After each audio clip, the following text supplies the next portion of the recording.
Time now to head into the CBS 12 kitchen. Valentine's Day just 2 weekends away. Wine expert Matthew Horban joining us this morning with some tips on selecting the perfect wine for the holiday. Welcome back. Thanks, Kara. How are you? And we're talking about blushes this morning. Think pink, rosé, definitely. Think pink. So we have 3 rosé wines, and as you know, some people think of rosé and think of white Zinfandel. It's sweet, sticky, syrupy wine. These are not that wine, I promise.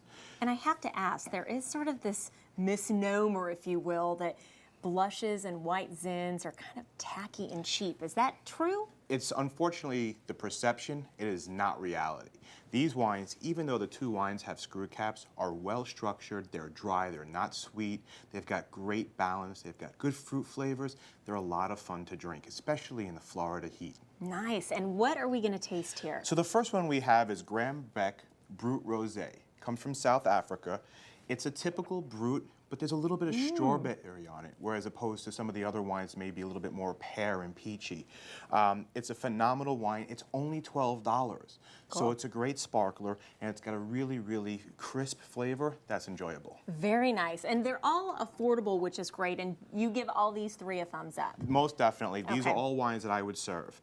The second one is from Provence, France. It's called Saint Andre, and the wines from Provence are almost 50% of the wine from Provence are from, 80% of the wines from Provence are rosé, and 50% of all rosés in France come from Provence.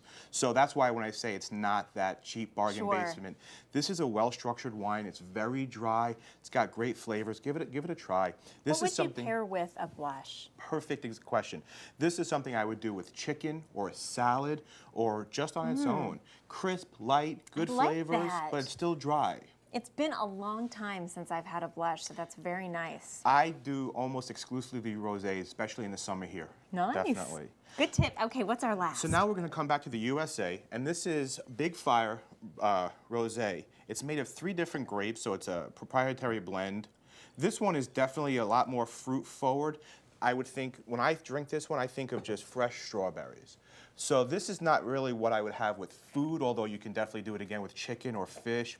But it's light, it's also fruity, really approachable. And you know, pink and Valentine's Day, you're thinking sweet, fun. These are definitely 3 sweet, fun wines. That's got a little bit more of a kick. I like it. Thank you so much for your expertise. My pleasure. And hey, I want to let you know, Matthew has blogged about all these wines. For more information, for prices, where you can buy them, head to his blog. You can get there by going to our website, cbs12.com. Cheers to you and yours for a fantastic Valentine's Day.